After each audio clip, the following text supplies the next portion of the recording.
How are we doing today, everybody? We are back with another MLB talk. It is January 11th. We did just have a hiccup in the recording, so we have been talking for a little while on some topics that we'll touch on at a later date. I want to mention that just so it is on the record because we have been here talking for some time. But we'll touch based on what happened in the offseason between the two videos at a future day because there hasn't been a boatload of transactions. Nothing really to talk about. We still haven't seen Bregman or Scott signed and quite a few others. So we'll come back to that at another time. But, this video is going to be more of a funny video. We have or funner video, sorry. That's a really good word. Really, it's a real word, too, funner. But we're going to be talking about, we're going to do some games, some rankings, and we'll touch base on the Red Sox at the end. But this time we actually are recording. So the first thing we're going to talk about before we get into a would you rather type game is which rookie in the American League and National League are we most excited for? Ethan, I will let you start with your American League pick. So there's a lot of options in the American League, especially with the Red Sox, and I have to go with a Red Sox player. But probably not making the opening day roster. I'm going to talk about Marcelo Meyer. I think Meyer is a victim of prospect fatigue. Lots of people are kind of writing him off because he's been a high-rated prospect for so long. But people forget that this guy's been a top 10 prospect since he was drafted out of high school, 4th overall by the Red Sox. He's a shortstop, which is probably the hardest position in the entire league, maybe that catcher in center field. And this guy dominated Double-A until he got hurt last season, so I'm really excited for Marcelo. I kind of need him to be good because it's going to make up for us losing Bogarts and signing Story, who's been terrible. I just saw today that he's going to be practicing playing second and third a lot to prepare for his debut because who knows where he's going to fit in with the Red Sox. But I think Marcelo is going to be a very solid shortstop and potentially an all-star within a couple of years. I think Marcelo is definitely getting prospect fatigue. I am definitely excited for how much he brings to the table. It would be awesome to see him play an infield position for us this year and the opening day, but it is hard with our lefty crisis that we have. So I'm just interested to see what he does and how quick he's on the pro roster. I don't know what they're going to do with him. They obviously didn't want to trade him because they easily could have put him in the Garrett Crochet package. So there's something they like about him enough to hold on to him. The prospect in the American League that I'm most excited for is Campbell, Christian Campbell. For you, those of you unaware, obviously we both chose Red Sox players here. It's pretty hard to not choose guys from the team rated the number one prospects or the number one farm system in baseball. I think they just came out with that poll as of a couple days ago. I've seen some people on Twitter or social media that have like a good MLB presence or good following that say the Red Sox prospect system isn't high. But I mean, this kid was a nobody. Pretty much still probably isn't known by most. And the jump that he has made in a fast time frame is something you don't see often. Clearly just went right through the minors like it was no issue. Being talked about being on an opening day roster already. And if you compare that to the pace of Marcelo, he's not even seen half of the reps Marcelo has seen in terms of how many years he's been in the pros. It's kind of crazy how much progression he has. He brings so much to the table. He can play so many positions. He's a righty bat. I would be surprised if this kid isn't the best player on the Red Sox in a couple years. I'd say he definitely has the best chance to make the opening day roster just because of his position, which is likely to be second base. But he can play some outfield. He's going to be pretty versatile. He can really play anywhere around the diamond. And obviously, he just won Minor League Player of the Year, so it's hard to not be excited about him. I agree. I forgot about the minor league player of the year thing. That's just something that doesn't get talked about enough in terms of social media. Pretty sure Jake Cave won that one year. I don't think Jake was even ranked as a prospect. I think the Yankees drafted Jake. I don't know who drafted Jake. I forget. Um, who is your most excited prospect in the National League? The National League isn't probably as deep as the American League, but I'm going to go with Bubba Chandler, the Pirates. Bubba had a very funny name. Had a 1.83 ERA in AAA last year. He's 22 years old and is their number one prospect. I think he's around 15 in all of baseball. Oh, I thought you were going And to if say he 15 pans years out, old. no, he probably was pretty good at 15. But if he pans out, that rotation is very, very scary with Skenes, Jones, and Bubba.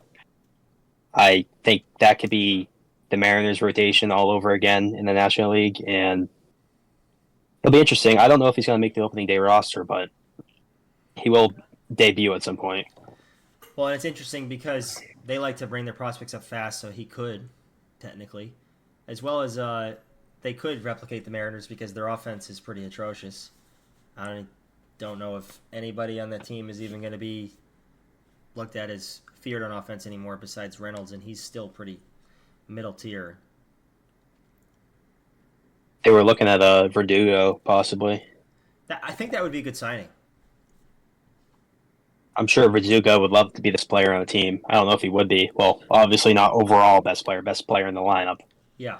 So Their fans should definitely be showing up to the games because you got Paul pitching, and then if like you're in between an inning, you could just turn around and you can look up and you can see Livy Dunn. So I mean, that's definitely a pro. yeah, that's probably not part of the experience, but she will be there for some games. My National League one is kind of like mainstream. It's the highest projected prospect of the National League. It's Dylan Cruz. I think Dylan Cruz is going to be a 5-tool player. Statistically, wasn't like unreal in the minors, but he was pretty good in the pros, considering he had to face some tougher matchups at times. Facing Sale, I think was his first game. I maybe he sat out the Sale game, played the next game, but I was pretty impressed with that kid. I think he will steal a lot of bases. I'm not sure he'll hit for a ton of homers, but to me, he just screams stud. I don't know. The Nationals have a kind of exciting lineup to watch this year with Cruz and Wood and Abrams, who got sent down to the minors, but will definitely be back up there. So, CJ was gambling a little too much. yeah, he's not even making that much money yet. He was just gambling it away. Hopefully, he was winning, but it's kind of it's kind of a weird situation that they sent him down. But definitely, they're starting shortstop opening day, I'd assume, and then Wood, who has some of the best power in the entire league, and then Cruz, who is an all-around good player. They're not going to be a great team, but it'll be a fun team to watch. I think James Wood has definitely some struggles, but it wouldn't be surprising if he went out there and hit 45 homers next year. I saw some stat that was he pulled one ball in the air over a 50-game stretch, and he was still hit a certain amount of homers. So if he just learns how to hit the ball to the pull side, that's gonna be scary. Well, he probably faced more velocity and better pitching. Obviously, well, that's inevitable, but definitely could have thrown his an ability to adjust off a little bit. Yeah, he was probably later on some pitches. Yeah, for sure. We'll definitely touch on rookies some more as the season goes on. When fantasy baseball comes around. It's pretty interesting to see Roman Anthony being a favorite to win Rookie of the Year. I don't think that's going to happen, and I love the guy. But if anyone doesn't know who that is, that's the number one prospect in baseball. That's just Vegas, posting the most obvious stuff ever. But I'm pretty interested to see what happens in the American League because, like Ethan said, the American League does have a lot of prospects, including the Red Sox specifically. So it is going to be really intriguing to watch what the Red Sox do with theirs. Yeah, and then Roki Sasaki is going to be in there. So whatever side of the league he signs on, that's probably the Rookie of the Year right there, which is kind of not great for baseball, but it's going to be the case, I assume.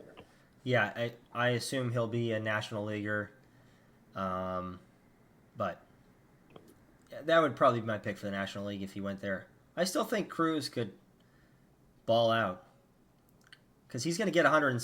He's going to get close to 162 games next year. Yeah, Roki might be my pick for Cy Young too, so I'm not sure Yeah, if you can win Cy Young and not Rookie of the Year.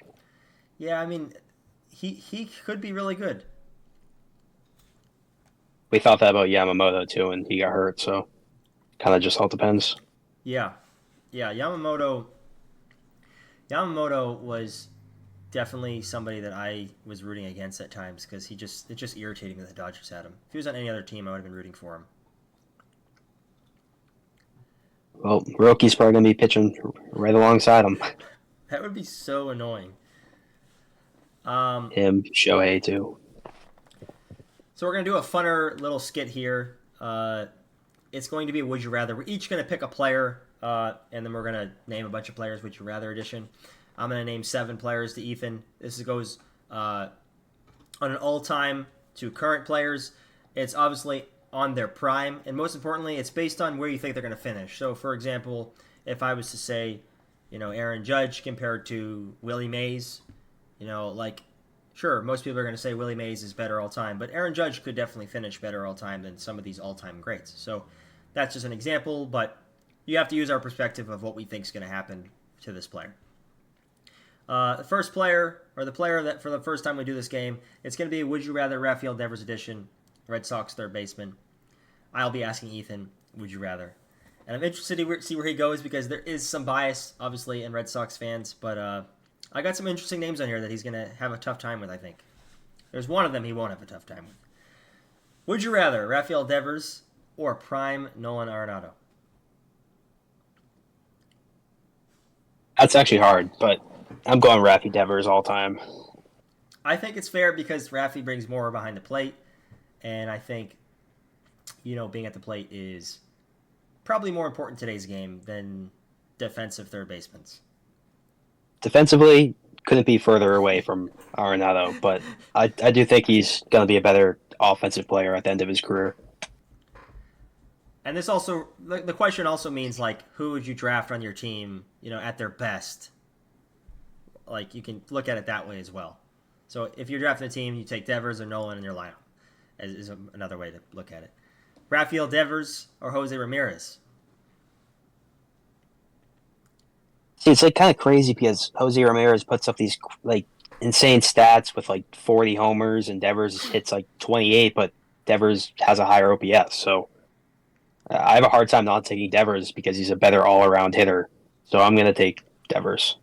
If Devers could run like J-Ram, which I know is a stupid hypothetical, there would be a lot of triples because this guy hits a lot of friggin' doubles. He definitely is always up there for the league lead in doubles, probably top 10 every year that he's been playing.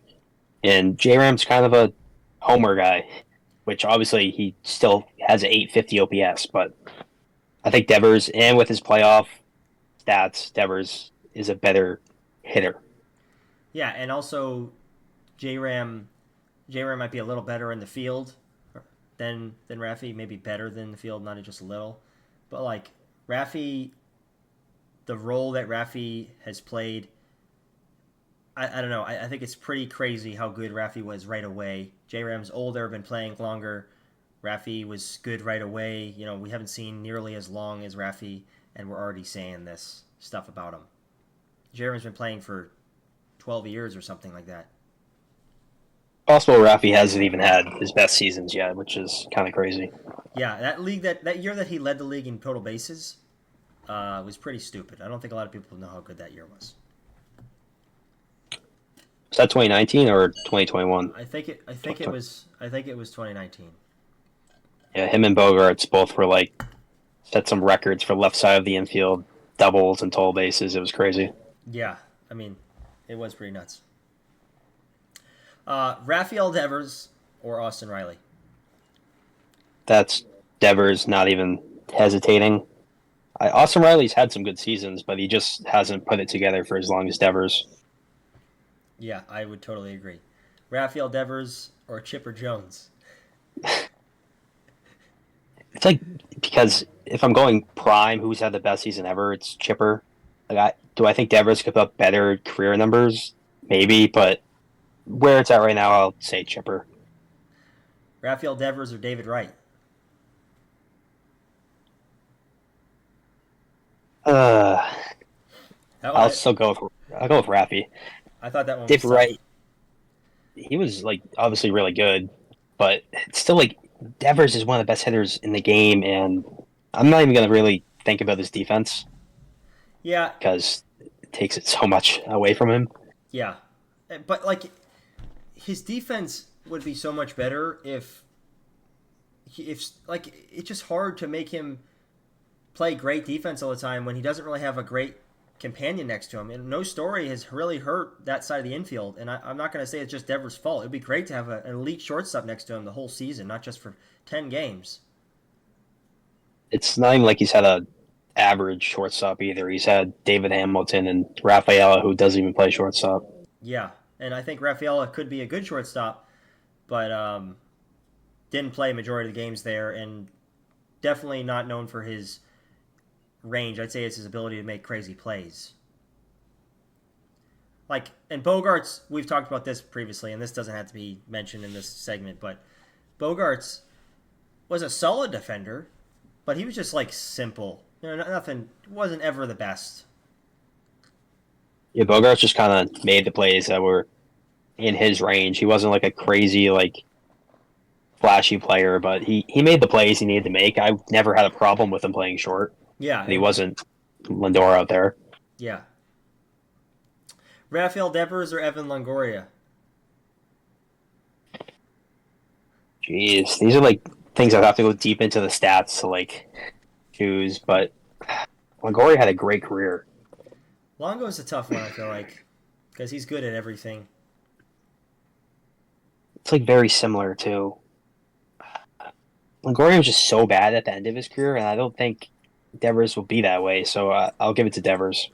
I think Devers is also gonna be like an elite DH when in like 5 years. I think Longoria, when he was just known for veteran hitting presence, he was awful. He was really bad for the Diamondbacks at the end. Like they couldn't even afford to put him out there. Yeah. Rafael Devers or Manny Machado? It's hard not to give it to Manny just because he's done it for longer and he's actually had really good seasons. So I'll give it to Manny as of now. All right. Well, that's the seven I have. So let's see how many you went Chipper and you went Manny. Um, so mine is not a position player for you. Mine is a recent pitcher in the league, Paul Skenes. Wow, this is a good one. I'm really excited to do this one because I love Paul Skenes, as I love his girlfriend as well. But I love Paul Skenes, and I'm excited to put him against all-time greats. So would you rather Paul Skenes or Zach Wheeler? Oh, Paul Skenes. All right, Phillies fans, let us know. Don't Paul Skenes. Paul Skenes, I think, probably showed that he is the most dangerous man on the planet when he's on, and I don't feel like that way about Wheels on the Bus, Zach Wheeler. All right, there might be some tougher ones in here. Starting with Paul Skenes or Pedro Martinez. Oh, Pedro. And that's a tough ass one. Not that it's tough for me to decide, but it's just so hard to compare. Like Pedro is clutch, did it always, did it in the postseason. I'm going Pedro, and I don't know if Skeens could ever pass Pedro because I think Pedro might be my greatest pitcher ever. It's definitely, if not my number one, in my top three. In most people's top three, I assume. Yeah, Paul Skenes or Zach Greinke? Skeens. Greinke never thrilled me. I don't know how he did it so well for so long. It's going to be Hall of Famer Zach Greinke soon, in a couple years probably. Is Greinke was Greinke like not a walk guy when he was younger? Like didn't walk anybody?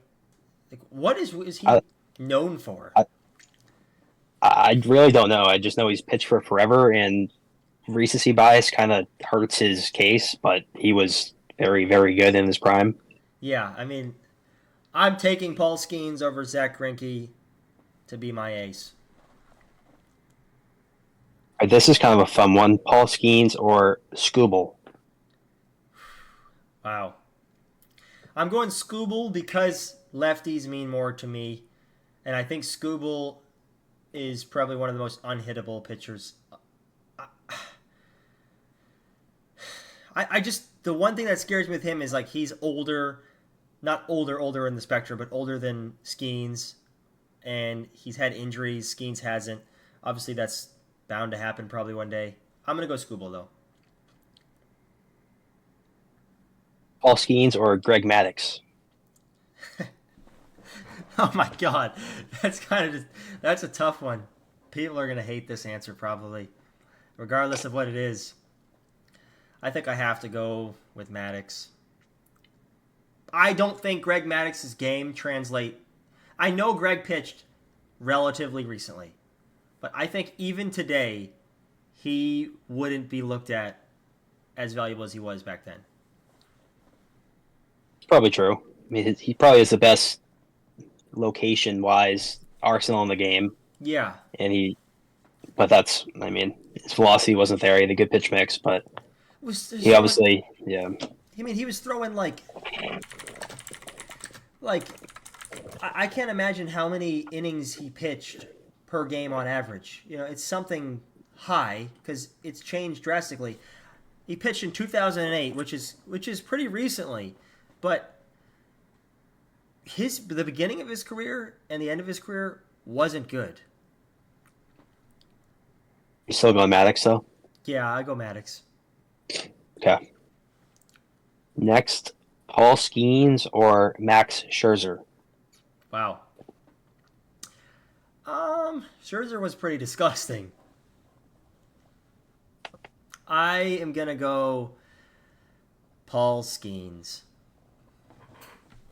That might cause some controversy, Max but Scherzer is not better than Greg Maddux all time. He's not better than Pedro all time. I don't think. I think Scooble and Paul. It's really tough to do this on because they're so early. But yeah. Scooble is incredible. Paul is incredible. I'm going Paul friggin' Skeens over Max Scherzer. All right. If Paul, if you see this, you have a big fan. Paul Skeens or Steven Strasburg. Skeens, but Strasburg was one of my favorite ever. Too short of a time for him, but he was awesome. Yeah, I wish he never got so hurt. That would have been cool to keep watching him. Skeens feels like a better version of Strasburg, to be honest. Came in the league, electric, threw gas. Skeens throws gas. People don't realize how hard he is throwing for an entire game. Yeah, it's kind of crazy with the movement a lot of the time. I mean that the splitter and slider and then 101 in your face. If I had to say one player that I would never, an average Joe picks up a baseball bat, one player that I'd never even get a foul tick on, it would be Paul, because his delivery is confusing as shit to me. It looks horrible. Like I wouldn't touch Chris Sale.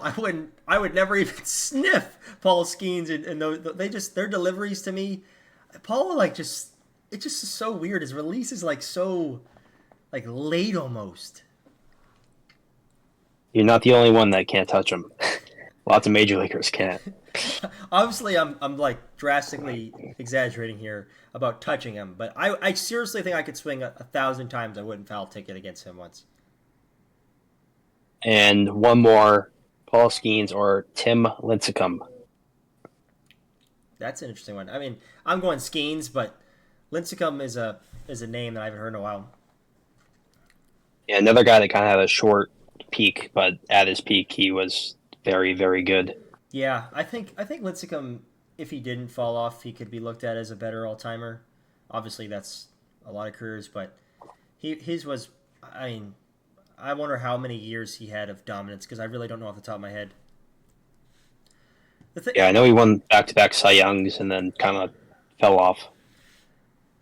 I don't know how he was in the postseason because I didn't really watch the Giants postseasons like that. It was mostly Mad Bum that carried the way in the World Series, but Yeah. I don't really know either. That was too early for me. And the thing about going back to Greg Maddux, like Greg Maddux did it for 23 years and probably got hurt. Like he didn't get hurt one time in his entire career, which to me, that's indicative that pitching has changed a lot because that's kind of crazy in itself. 23 years and didn't have a single injury that took you out for a year is wild. It doesn't even make sense. I mean, that's asinine. 23 years. I mean, Greg Maddux is probably top 5 on every single person's list in the world. Pedro might not be for some reason, but what is Maddux? Pedro and Maddox should both be. Pedro Maddox, Randy Johnson should all be top 5. Maddux has 4. Maddux had 4 Cy Youngs in a row. Is that true? I don't know. I think so. I would believe it. It says this one year he won Cy Young, but he wasn't an All-Star. Like, what the fuck? Rick Porcello. I don't think he was an All-Star when he won Cy Young. That's wild. I mean, this season he had 267 innings pitched. He led all major leagues that year. He had 2.36 ERA, 36 games. He went 20-10. Where is this? He had 52 walks, 197 strikeouts.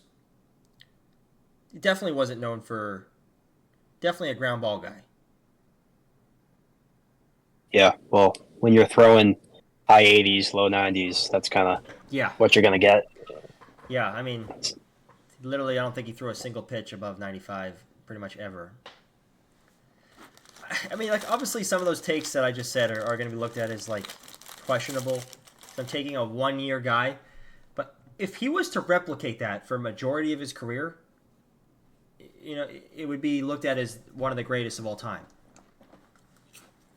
Yeah, and there's really no reason to not think he's going to do that. Like, he might regress a little bit, but he's still very young. He had a 1.96. Yeah. Very, very disgusting. I mean, the Pirates were clearly better with him on the field. Basically the only reason to be excited for the Pirates. Yeah. If I was the Pirates, I would trade Paul Skenes for about everything in the world because, to me, they're never going to keep him. And he's incredible, but he's going to get you a shitload. I don't even know where to start with what he would cost. He would cost, like, all-stars, major league ready, plus an entire farm system. We'll have to do a mock one time of 31 teams, or, sorry, 29 teams trades, the mocks of what they would send to Skenes. And what the best offer would be. I mean, like, Soto... It might happen. Soto for Skenes would get it done. I think. Yeah, it's just not realistic because the Pirates would ever be able to afford that. Well, they could. They just choose not to. Yeah, every team can afford it. Trying to think of another team. Another trade that makes sense. I don't think Judge gets it done for Skenes. No, he's too old. Shohei for Skenes gets it done. Probably. I think Shohei for Skenes and the rest of their team gets it done. Probably. Especially after the season you just had. And just, like, how much publicity it brings to the team having Shohei. But Paul Skenes is becoming one of those guys that, like, people are just going to go watch Pirates games for. Totally. I totally agree with that. He's a very likable guy. I'm excited to see what people's reactions are to Paul Skenes over Max Scherzer. If you had to go down the list, who would you answer? Which ones would you have taken Paul over? I would take him over Lincecum, Greinke, Wheeler, probably Strasburg, just because he didn't do it for long enough. So I wouldn't take him over Scherzer, probably, just because that was a hard one. I'm looking at Scherzer's stats. I mean, he was definitely gross. Gross. But it's not like he never actually theoretically had a season statistically as good as Skenes did if you put it over 162 game pace. Yeah, I mean, lots of people probably haven't. Yeah. I mean, I guess that is So true. Not sure if that's a Skenes has bad a thing. Skenes has a sub 2 again, I don't know if I'm taking anybody over him. I agree. If he has a sub 2, Except maybe DeGrom. DeGrom's the only guy that I think could be the best pitcher of all time if he just didn't die every season. he is really good. I mean, Scherzer had one. He had a lot of years in a row without getting hurt. I mean, 9 consecutive seasons without getting hurt. 10 actually, if you count that one because it wasn't a good one. But and the thing about that is that he's an all-time elite pitcher, but man, he took some serious time to get going. He pitched a lot in his beginning of his career. His second year, he was a 4.12 ERA, which is a decent rookie year. 9-11. Second year, he had a 3.5, 12-11, pretty solid. That's definitely really good. And then his next year, he had a 4.43, 15-9. That's like Bayo numbers. Yeah, he did for so long, where he was even above average to dominant. It's kind of He's definitely next. hard to dismiss. Yeah, And I'm looking at his postseason stats. Seems like he was pretty average in the postseason. Maybe he was pretty 300 strikeouts in 2018. Yeah, that's pretty retarded. 300. 2018 seems Second. like it was probably his better year. Second in Cy Young. I wonder who won in 20. I don't know who won. Had to be Jake. Arrieta Really? or DeGrom? No, Arrieta was in the NL. It had to be DeGrom, is what I'm saying. Yeah. Yeah, it was. He probably had 350 strikeouts.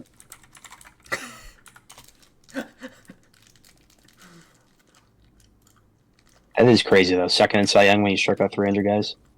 I think that happened to Sale multiple times. He struck out 300 and did not win Cy Young. But in 2017 and 16, he won the Cy Young. So he almost went 3 in a row. Jacob DeGrom had a 1.7 in 2018.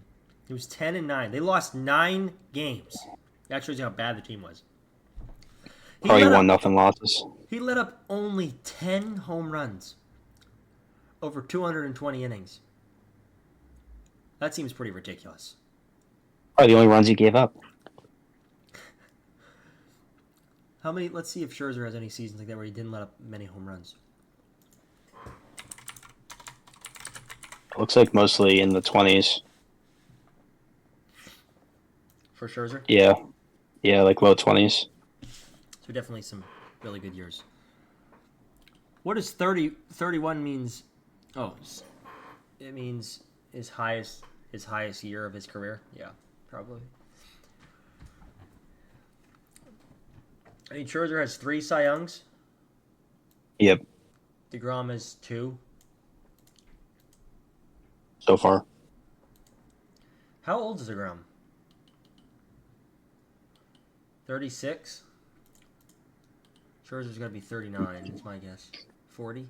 I guess DeGrom's getting kind of up there. His arm's still about 25, though, because it doesn't have many years on it. And it throws still about 25-year-old speed. He is definitely an interesting player for next season. Opening day for the Sox versus DeGrom. Could either be a bloodbath or a bloodbath for us. One of the two will be a bloodbath. Can't even be mad if we like get shut out by DeGrom.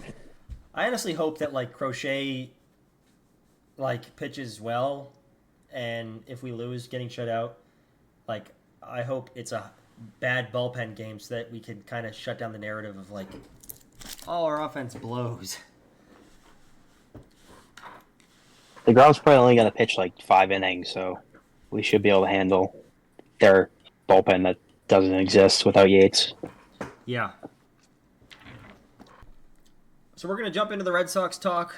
I know that our MLB topic wasn't like extremely long. It kind of stinks. I didn't want to double record it, and make us say everything over. We're gonna do that again, so don't worry about that. But Red Sox topic time. If you're not a Red Sox fan, I hope you can learn something from what we're talking about. Maybe comment on what you think of the team, any things you disagree with or whatnot. But the first thing I want to talk about is the Jarren Duran controversy going on right now, which is the $3.5 million versus $4 million. He wanted $4 million, and we wouldn't give him the extra $500K. Wanted to hear Ethan's thoughts on this. I did see some comments saying like it's not a big deal, but I'm not sure how true that is.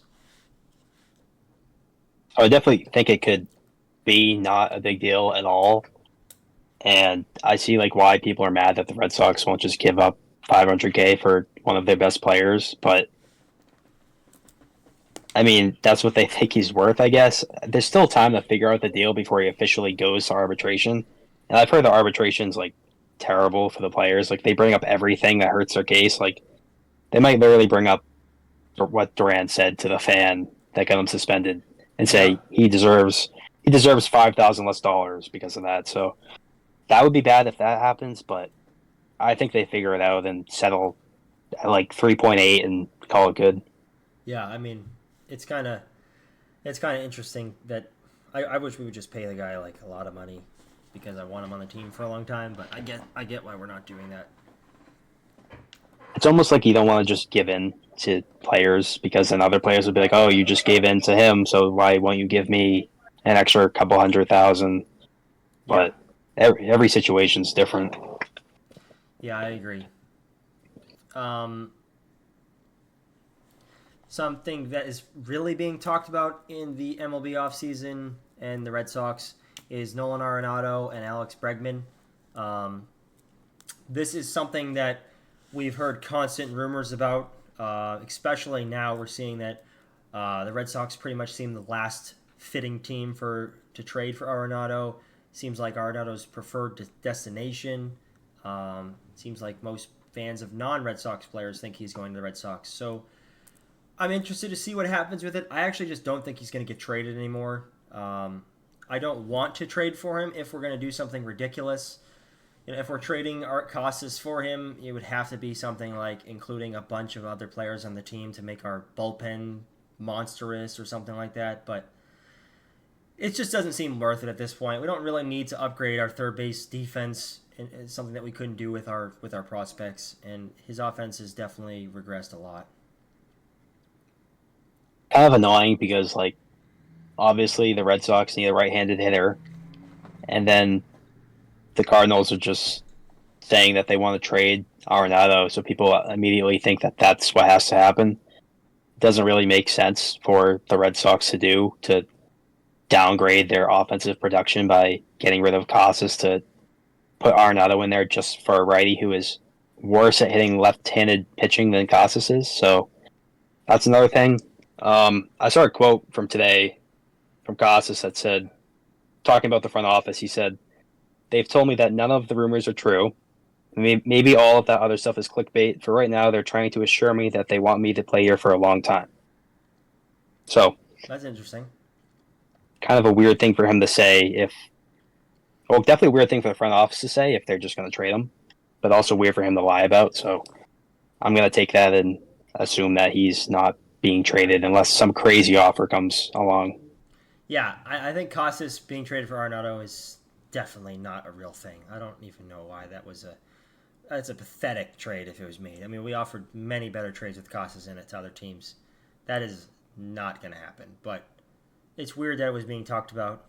We should go trade for Arenado for like some middle end prospect because they're going to get nothing out of him anyways. But he would be great depth, not a great starter.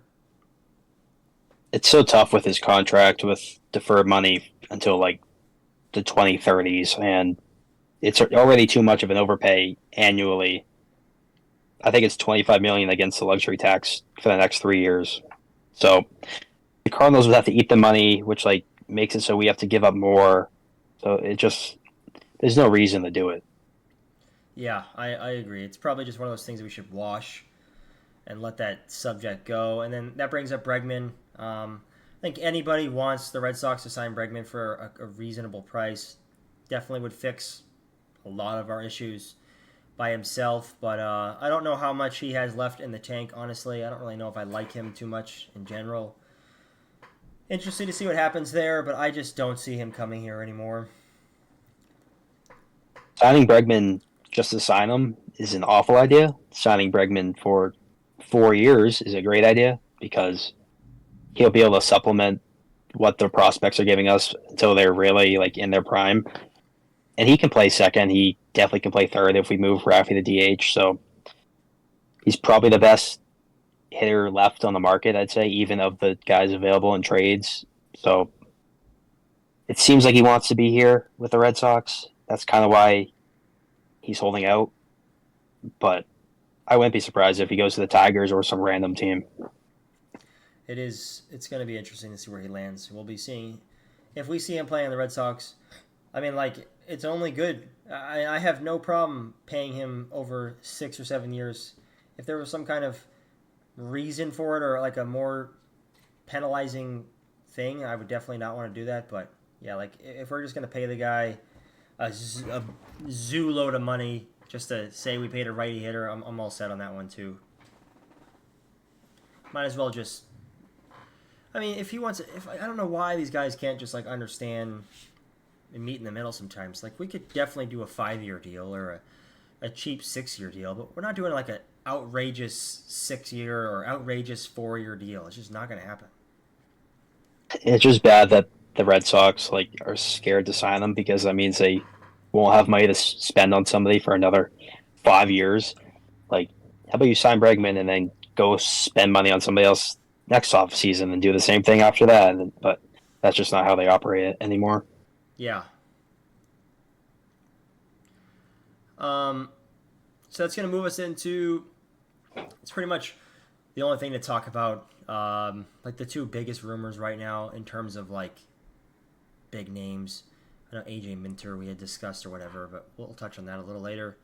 But we're going to talk about the Red Sox projected starting lineup and the 5-man rotation. If they're going to do a 6-man, they're going to do a 6-man, but we're not going to predict a 6-man because that's unlikely. So, yeah. We're going to start with the leadoff hitter. We're going to try to make this projection, and we're going to try to agree on it. So, if we have to lean one way or the other, we'll do that. If you want to do the bench too, we could do that. Leadoff hitter, I think, is going to be Duran, and I think he's going to be playing left. I agree. I think, who do you think is going to be batting second? Devers playing third base. You think Devers is sticking the 2?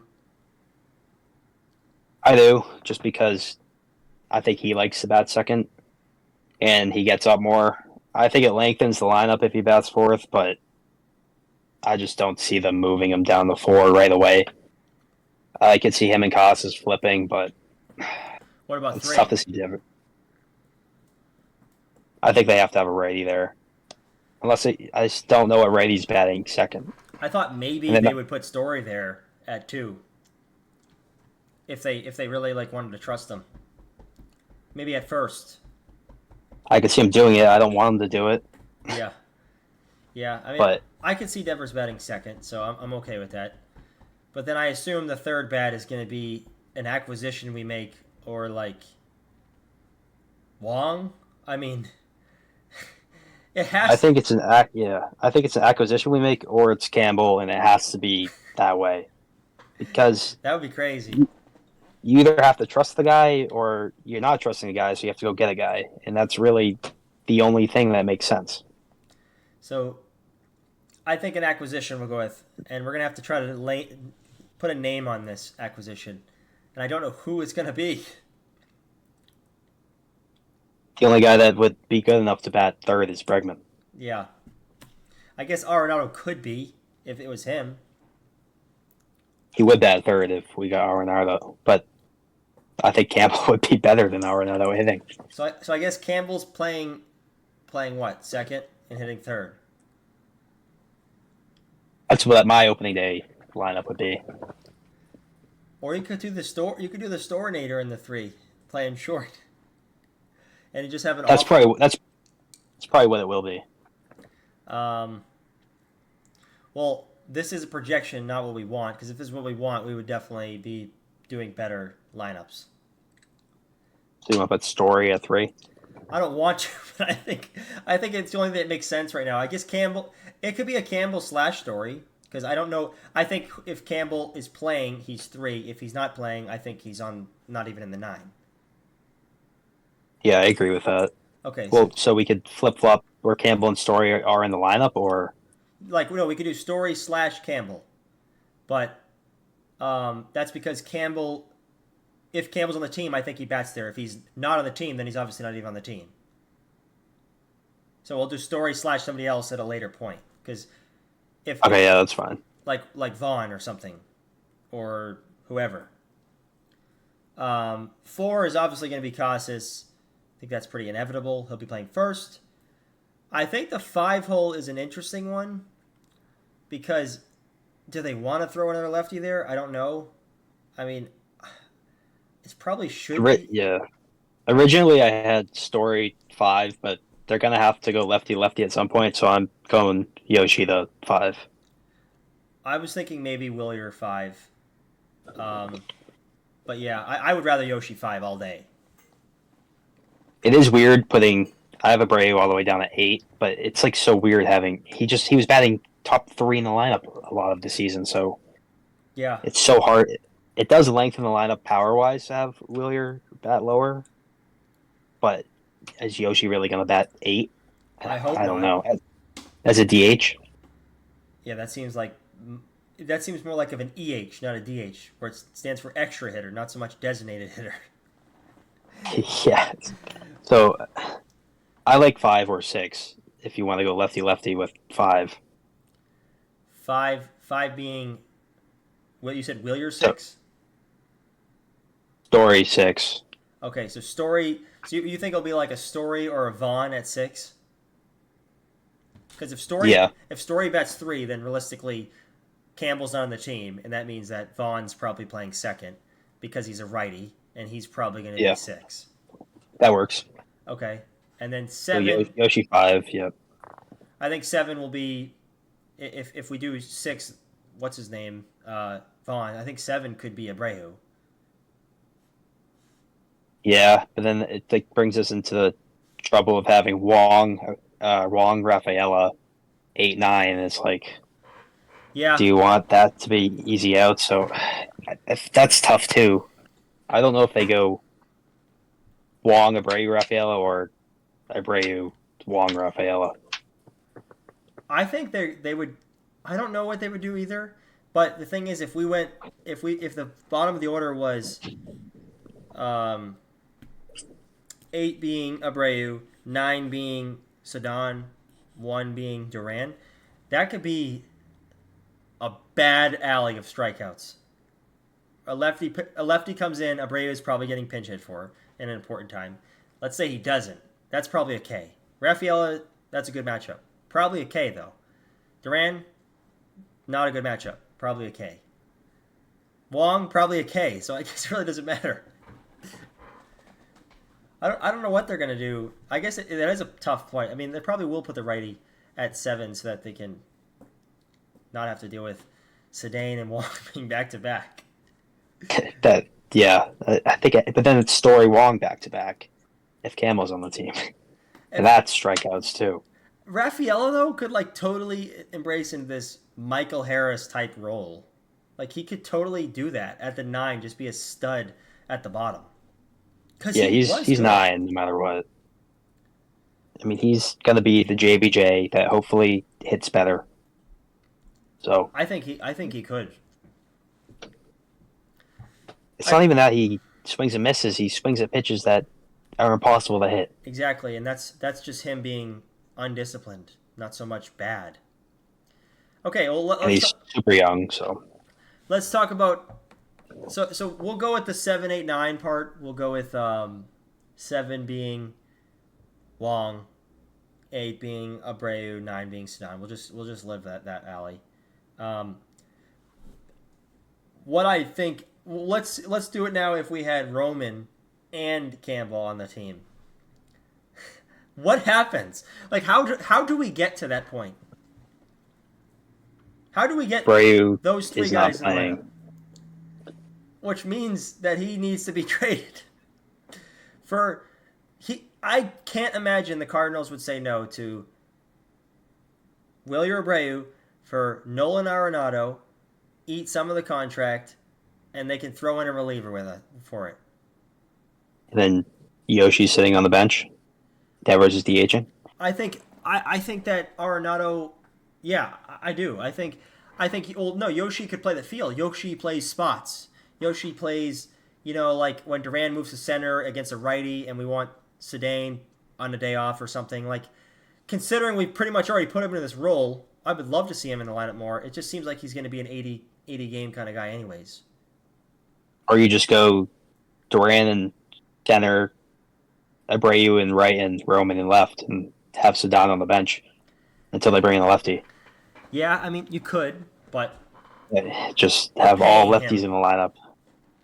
We're paying Yeah, Sedane but future like as it's if not that much money though. It's like it's no. enough to be a utility guy. Yeah, I agree, but I'm saying like I think the Red Sox did that in hopes that he would be a future player every day for us. I've seen lots of people saying they think they're going to send him down if he's not doing good, and figure it out how to hit. Crazy. That's what big Boston writers are saying. They think it's possible he gets sent down and Yoshi's DFA'd. That would be so that would be like so this is you're talking about this is the route to get Roman in the majors and to get Campbell in the majors. Yep. Okay, I mean I could see why that's the reason for it. I mean Rafaela was definitely questionable at times, pretty streaky, but he was pretty good from the 9 hole. You don't expect a lot from there. He just got really lazy and completely stopped trying to take pitches. He's an interesting one. I think he could be the most improved player in the world, or he could be just, I guess, just never playing for us again. He's definitely going to get the shot to start the season, and then if Roman's ready to just take over and be the best player on the team, then he'll be either sitting on the bench. And injuries are like gonna happen, so it usually works itself out somehow. It is weird because I don't know what I truthfully think that Joe Burrow. Did I say Joe Burrow? Wow, I don't even know why that name was in my head. About where Yoshida is going to be playing. Like, how much is he really going to be playing? I don't I think the 7, 8, 9 is a really tricky spot for us. And I don't know how we get those guys in the pros because we have way too many lefties. If Willie Abreu is off the team for making the other part of the roster better, we just get a lot better. And then Meyer comes up, and then everything's even crazier with the lefties. Because those guys are too highly ranked to be like platoon guys, which kind of blows. They won't call them up if they're gonna sit that much. They'll get some days off against lefties, but they're gonna play 75% of the games against lefties. And this is the only reason why I think trading Casas has like any merit. And it's not like we trade him now, and it's not like I want to because they're not all ready. But if like they all three were ready, it would make more sense to get rid of that position, to get rid of Willier, and to put a righty at first, and to go get and put one of the righties in the outfield. It's almost like they just not even got to think about the prospects to start the season until there's an injury or somebody's playing horrible. Yeah, I and guess. then they'll call them up. It just sucks. I think we're losing out on Willier so bad. I also wouldn't be surprised if we trade him still. So I would love to see him just send him and Cutter, get those two assholes off the team, and go get anybody that's remotely decent at the sport. Cutter, I think a closer trade would be cool. I think we need a closer trade. Like, we need one. We have Hendricks cannot be our closer. Like, we just can't be like, he's our closer. I saw a mock yesterday. I think it was Cutter, Willier, and Winkowski for Mason Miller. I saw that, but they would go like this. All set. They're getting a starter that would probably be their 2, and then they should take it. Outfielder. They should take it. Yeah. But I don't think that makes their team better. I think them having an elite closer makes them better. We should just give them somebody that's good. That's a prospect. We don't need these 86 shortstops we have in the top 10. Whoever the 6 and 7 guy are, I'm pretty sure they're both shortstops. Send them to some other continent. They don't belong in Red Sox. We'll never need a shortstop. Ever! We need to go trade with some team that has 2 good relievers and they're willing to get rid of one. Like Jax would be cool. He wouldn't close, but he'd be a good piece. He could close. And I know let's predict the 5-man rotation real quick, and then we'll jump into talking about that reliever topic, because that is our next topic. I think the 1 is pretty inevitable, Crochet. The 2 is probably going to be Houck. I assume the 3 is going to be Bayo. I imagine that's their plan, but I don't know. 4, I would imagine. I have Bayo 3. I imagine 4 is going to be Walker, and then 5, I imagine, is going to be Giolito. Yep, got the same thing. And Cutter is on the fringe. And I would love the first guy off the injury block to be Quinn. If there was a, needing to replace one of these guys because they went injured or something like that, is what I mean. Priester, I think, would be exciting. Besides, well, I think Cutter definitely gets the first shot. Well, yeah, but I'm predicting he gets traded, rather. Okay. I also could see Cutter, filling in for somebody gets hurt and becomes our number 2 somehow. He just, cuts down the homers and is really good. It's just so weird. He was dominant in some starts, and then he gave up a home run derby in some other starts, against the Rangers. Well, they showed on ESPN, when the game was on ESPN, they were like, these are 2 pitchers you've never heard of, but they're both all-star candidates. And it was Houck and friggin' Cutter. It was during a live broadcast. They were like, you've probably never even seen these guys. Cutter throws the ball from back here, and Houck throws the ball like a left-handed sail, and they broke it down. And it was just kind of funny because those are good comparisons. And to boot, nobody knew who Cutter Crawford was if you were an AL East fan. I would say, yet alone a Red Sox fan. But, his delivery. Last year, going into the season, if Whitlock didn't get hurt, no, it was Giolito that got hurt first. If Giolito didn't get hurt, Houck was going to be in the bullpen, and he was our best starter.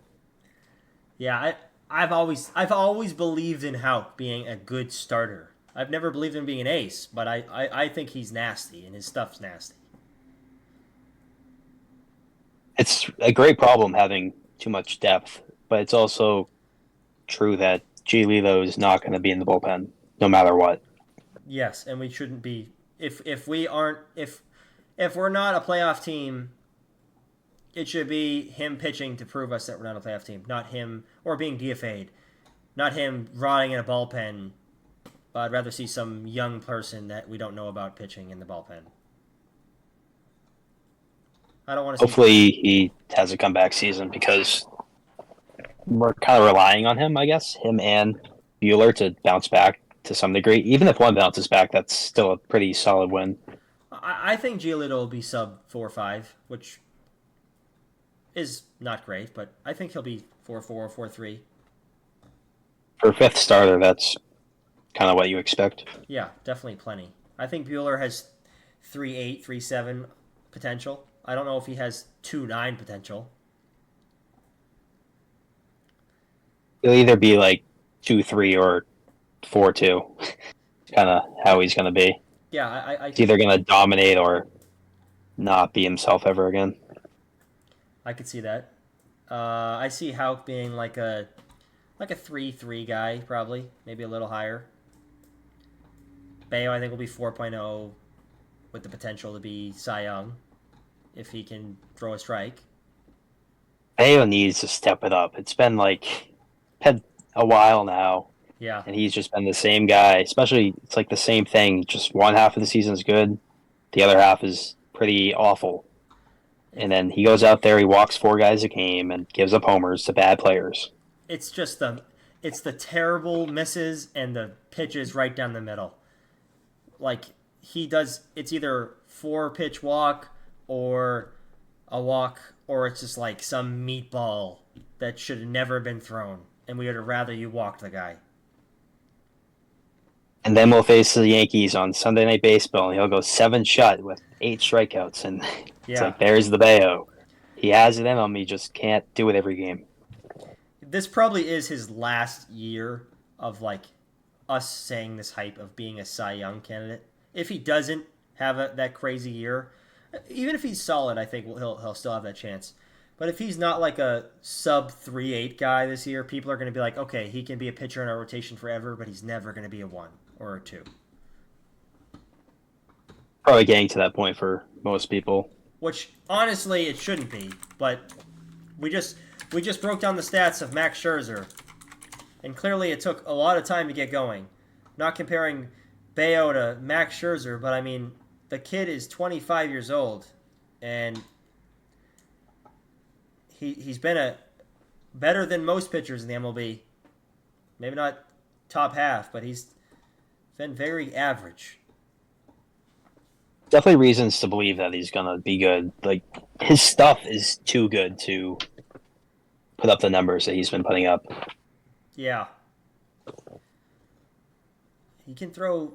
He's an interesting one. I'm curious to see what he does. When you throw 98 sinkers and one of the best changeups in the league, there's something going on that's not right when you're putting up a 4.5 ERA for most of the season. Yeah, I mean the walks are just horrible. He's Absolutely not a horrible. whip guy. Big, No, big whip. I'm looking at his walks right now. He doubled his walks from his first year to second year, which is granted because he didn't pitch till first year. And then from the second year to the third year, he increased by 20 more. But his opponent's batting average went down in all 3 years. And slugging percentage. On base percentage didn't though. And OPS. Yeah, walks are just the worst thing that can happen for any pitcher. It makes innings longer. It gets your pitch count up, and then you have to pitch from the stretch, and everything is just horrible. Yeah, I mean, it's clearly showing that if he wouldn't walk 65 guys and would walk 30 less, he would definitely be more of a tough outing. The walks just give freebies. All right, well, that's our 5-man rotation.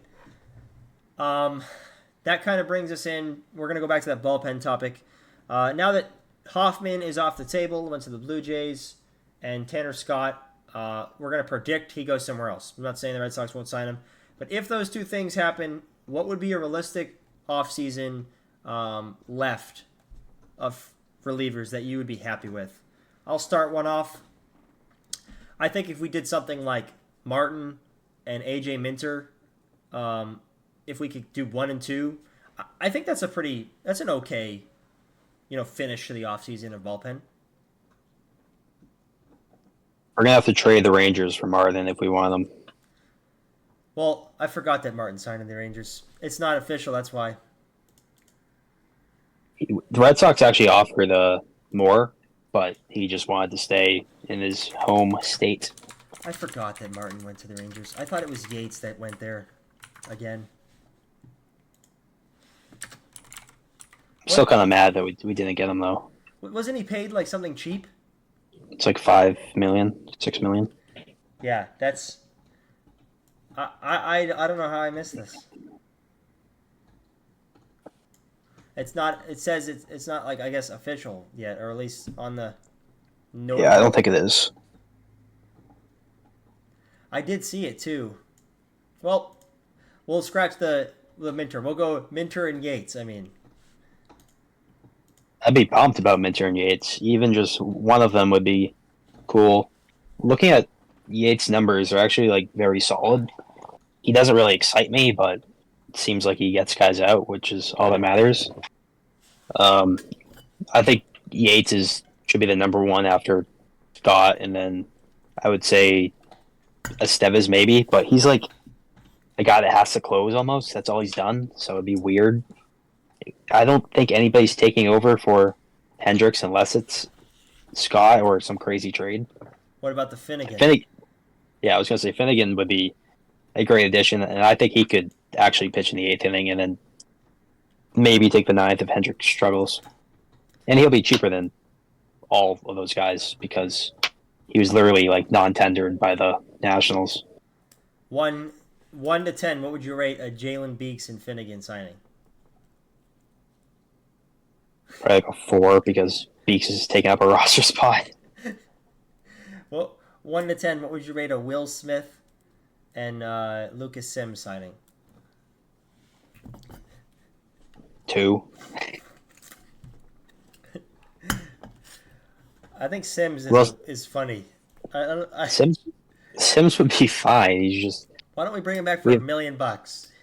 we have plenty of guys that can put up Sims numbers and blow games like he did after we traded for him.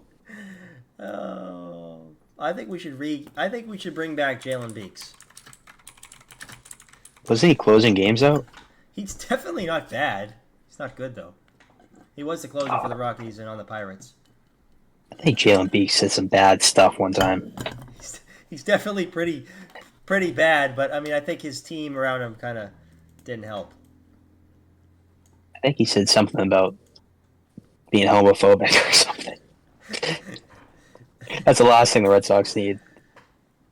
Yeah, well we probably I guess that's true.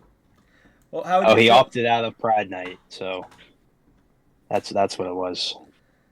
How would you feel about Dylan Tate and Buck Farmer? I don't even know who Buck Farmer is. What about Danny It's you. Bard? What about Danny Bard and David Robertson? Dave Robertson actually isn't terrible, but Daniel Bard will be just on the IL for mental illness. Yeah, I forgot. I can't believe Martin. I forgot about Martin. That's disappointing. I Canley's like somehow one of the big names left, but I'm all set with his change ups every single pitch. Yeah, I'm good on him. I'm good with Kendall Graveman. I'm all set on that one. Drew Smiley, definitely good with him. Joe Kelly, eh.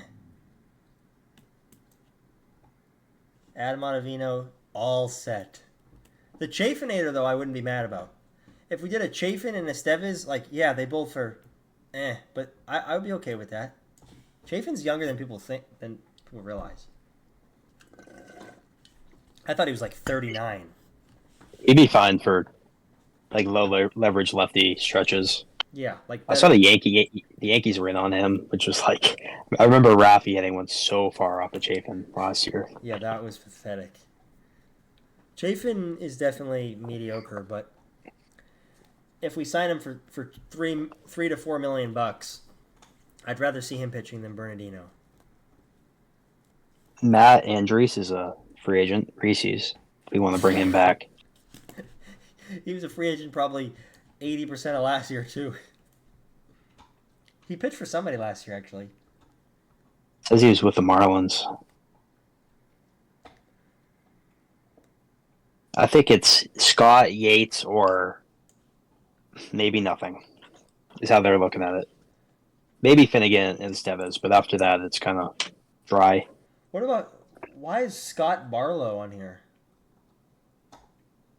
Is he a free agent? Oh, he's with the Royals, but he might be a free agent. If Dylan Floro is available, that'd be a solid one. Definitely not Kimbrel. What about Neris? He's okay. He sucked last year at the end.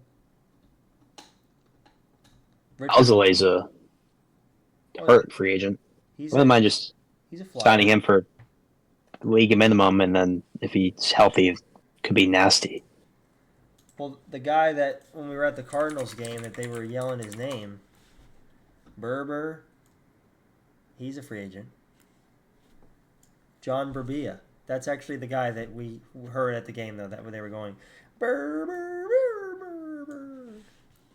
These are all really bad options. Hopefully, Craig's not listening. Well, he might take advice because we told him to trade Willier and he still kept him. So he'll probably just take the opposite. So don't sign Tanner Scott. He sucks. Jack Flaherty, Anthony Santander open the short-term deals, according to Rosenthal. What if we just signed Santander? How would you feel? Not happy. You wouldn't be stoked? Just gives us another outfielder. All right, we're going to jump into another thing here. I'm going to put this graphic on the screen. It's a 2018 Red Sox, the greatest team of all time, just so everyone's aware there. And the 2025 Red Sox. Let me just make sure something here. Okay. If I'm going down the list, 2018 Red Sox, Mookie Betts, second baseman turned outfielder, had a ridiculous rise over 1 year. They're comparing him to Christian Campbell. Don't think he's going to be playing outfield. Shortstop, Xander Bogaerts, big-bodied shortstop, Marcelo Meyer, Chris Sale, lefty starter acquired via trade with the White Sox, Guerrero Crochet, Gold Glove outfielder that can't hit his weight, JBJ, Sedon. Outfielder who was the number one prospect in baseball, Benintendi, compared to Roman Anthony, and Rafael Devers. That's Rafael Devers compared to Rafael Devers. Now, the hypothetical here is discuss this team, the similarities of this, and if that's anything to be like excited about, and what this team could do better than the 2018 team, and what it could do worse. I would say the comparison is very similar to like the 2016 Red Sox when those young guys like Mookie were coming up and kind of becoming themselves. But to think that our prospects are going to be the 2018 versions of those guys immediately is kind of crazy. I could see it being a couple years down the road. That's like actually a pretty good comparison, especially the Devers to Devers one. That's a good one. It's crazy that Benintendi was the number one prospect in baseball. I'm sure most people don't even know that. He was pretty good. He just wasn't what we're hoping. Who was compared to him? Is it Roman? Yeah. Yeah, it's. I really hope Roman pans out better than Benintendi offensively. Bendy's basically Verdugo that looked like a Lego. Benintendi won a Gold Glove, I'm pretty sure, and is now rated the worst left fielder in all of baseball. I think That's defensively. crazy. That's funny. I just don't know how that happens. Well, I don't think Garrett Crochet is Chris Sale. Just want to start with that one. And I think Xander Bogaerts is not Marcelo Meyer. I think Marcelo could be better than Xander one day, but we would be thrilled if they were the same. But I just think they're not really similar players, in my opinion.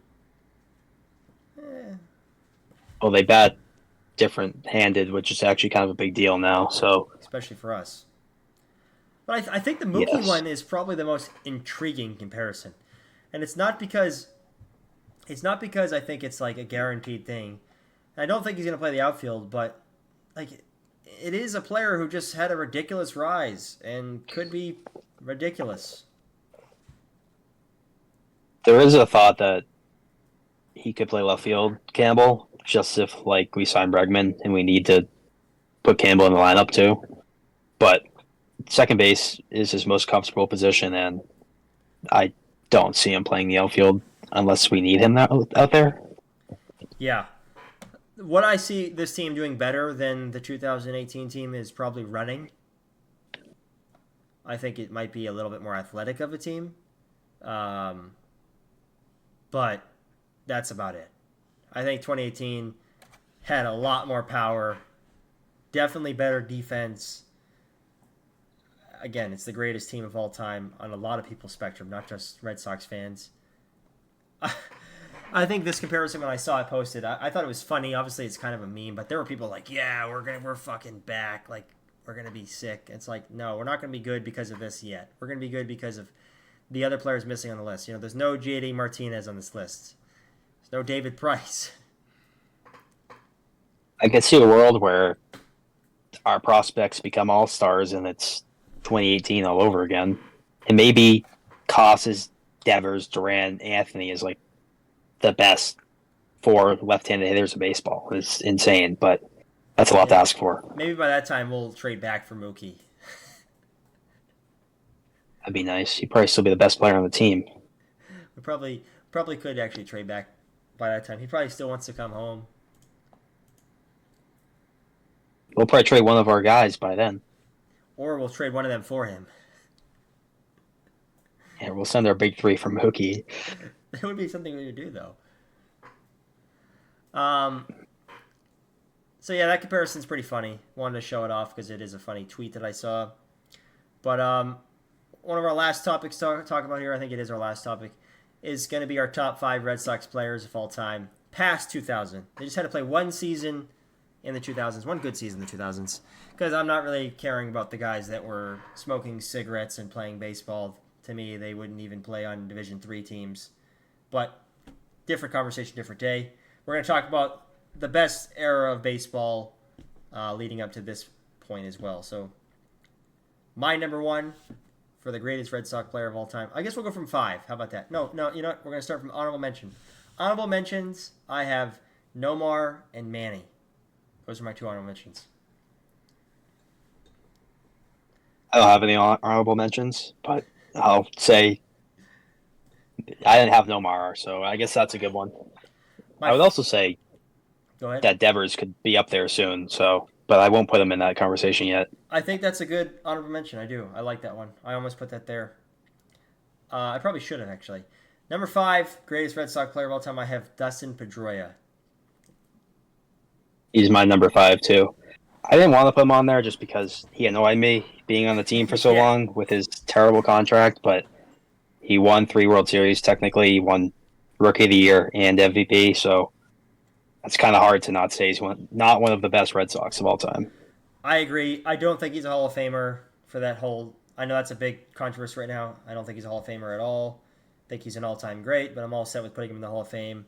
Never was like the best player in baseball. Never probably was even higher than top 10. So I don't know if he could be a Hall of Famer, not being one of that. Number 4, I have Xander Bogaerts. I didn't have Xander on my list. Um, Obviously, my favorite player probably ever. Still is one of my favorite players. I have one of Xander's teammates at number 4. I have Mookie Betts. Mookie is number 3 on my list. Mookie Betts. Mookie Betts, I don't think people realize that he was on the greatest team to ever play, and he was the best player on that team, and probably the best player in the world. I don't know. That was probably one of the most electric seasons I've ever watched, and he was just sensational. So I guess I see where we have different players, but I have Manny as my number 3. One of the best right-handed hitters of all time. Would definitely be in the Hall of Fame if it wasn't for the steroid stuff. Helped to win a championship, and it's just one of the best pure hitters ever. And he had a pretty sweet swing from the right side. The thing about him is that I agree with is he is probably one of the more underrated players ever. I don't know if I can put him in the Hall of Fame because of like the consistency of the Hall of Fame, like you said with the steroids thing. And he did play for the Red Sox like longer than I kind of think about. I love Manny, but I don't know. He's a tough one for me to. It's tough to leave him off the list, and say that those guys are better than him. I probably should have put Manny at 5. Honestly, if I could read this, I'd probably put Manny at 5. But I still think Xander could be closer to 1 than most people think because of how important he was to us. Should it be on the? Still very underrated as a shortstop in the league. Yeah, I love Xander too. I think we made the right decision because he got greedy, but I mean, he's still a very important Red Sox. My number two is Pedro. Same here, which means we probably have the same number one. Well, my number one is Phillips Valdez. No, my number one Yeah, he wasn't in my is top 1,000. is the clutchest player in baseball history, not just Red Sox history, Mr. David Ortiz. The Red Sox would not be who they are now without Ortiz. 3 World Series championships after winning none for 86 years. And he was a big part of all of them, especially 2013, which he went off in. Yeah, ballistic. They should. I have a friend that's a Cardinals fan, and it's a person I work with. Him and his wife, they're big baseball fans, but she was always like, I don't even know why we were pitching to him. We should have just walked him every single at bat. Yeah, he batted like 600 or something insane. I've never seen anything like it. If you go back and look at the highlights, it's just hits every at bat. It's crazy. Yeah, I know. He was so clutch, so good. And like I look at this right now and I'm thinking about Manny. Like, it is really tough to leave Manny off the top five. But Manny did have probably his two best seasons ever before he was a Red Sox. I guess that's kind of like a trading point. You know, I mean, you could say some of his seasons on the Red Sox were really good because they were. He had 165 RBIs with Cleveland. Yeah, he I think his best season ever was definitely on the Guardians or the Indians, but he did have one. The 2005 season was retarded or ridiculous. Excuse me. Manny had. I mean, look at his OPS, 1,100 like every year. I didn't even look at the numbers when I made the list. I just kind of Yeah, had those that's first 4 in there. that was the same for me. And I mean, Manny is definitely like one that I need to consider higher than I am. But I mean, he has no MVPs, no World Series MVPs. Definitely one of the best players in baseball history, let alone Red Sox history.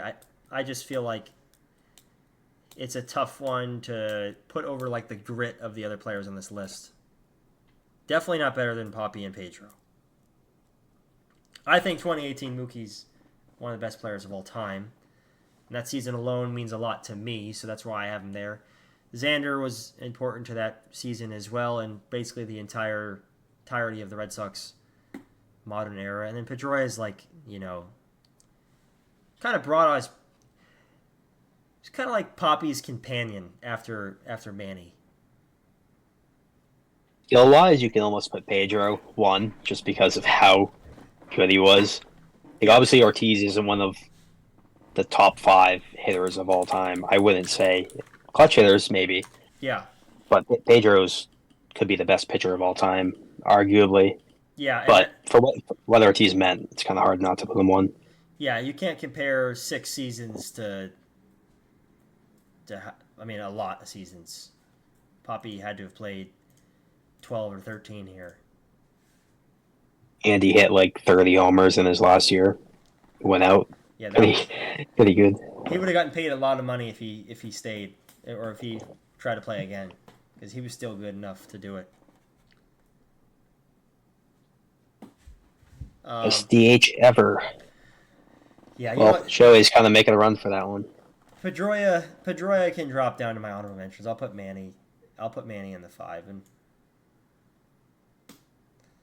I'm all set with Pedroia after thinking about it.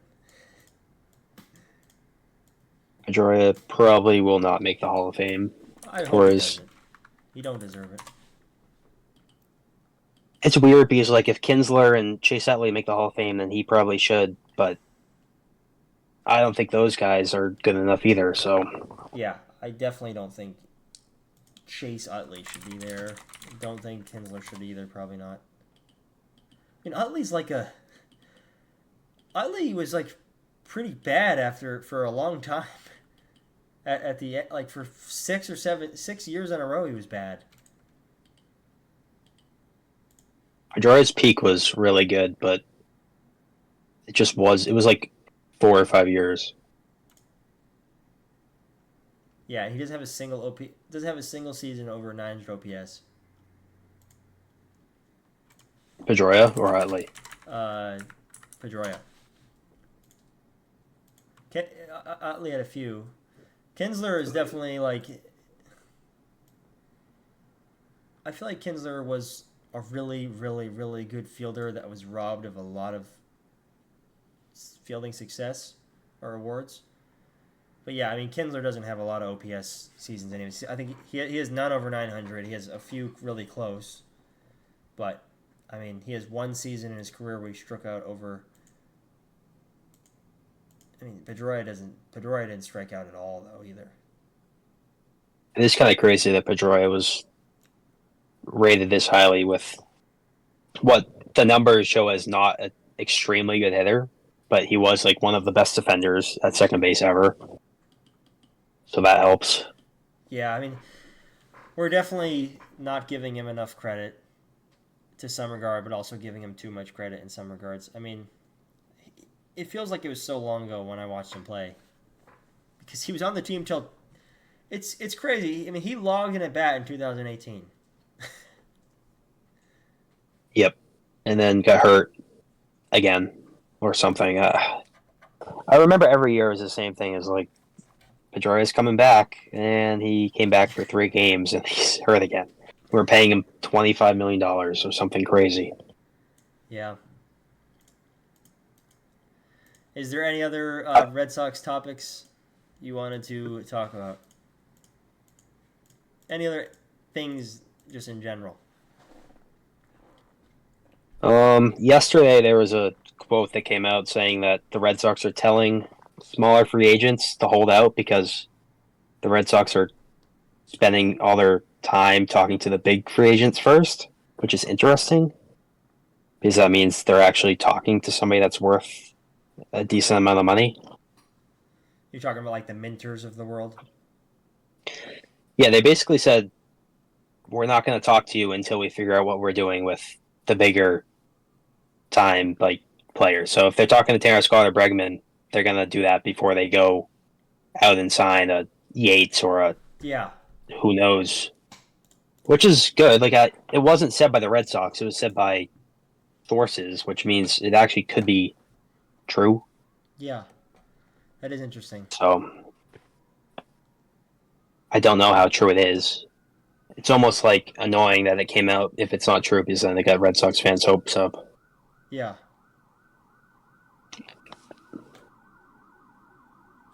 But there's been a lot of news coming out recently, and none of it means anything until we actually do something. I would agree. It is it's interesting how free agency has went so far. I've been underwhelmed at times, but at the end of the day, you know, we haven't did a lot in years past, so this is something in the right direction. There's also so many teams that are doing even less, like way less. Yeah. I mean, the Phillies have did You look, absolutely nothing. they've besides Luzardo, it's really Yeah, nothing with money, rather. nothing at all. Yeah, And they, the Mariners have done nothing. Very disappointing. yeah, I would be annoyed as a fan there.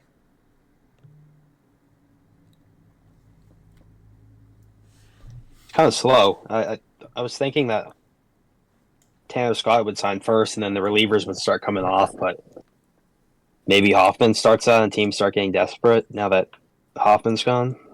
Yeah.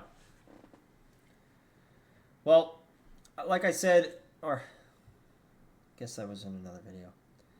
Well, I appreciate everybody that has been watching the TikToks, and if anybody did view this in the past, you know, like I said, if you want to be on the podcast or talk to us about anything, you know, we'd love to have you on for some time. It would be great for us and great to get some more, you know, comments in here from another team or even the same team. But really just going to try to be consistent with posting content. Appreciate you guys supporting us. You know, like and subscribe to the channel, obviously. Try to give the YouTube some love because this is the main point. But just got to stay consistent with our posts, and we're excited for more to come. Hopefully during the regular season, we can do recaps of the week and just all kinds of stuff because I know Ethan's going to watch pretty much every at-bat. So we will do our best to do as many videos as we can. But yeah, I'm glad that this has been fun for us and we're getting some views, and go Sox. See ya next time. Yep.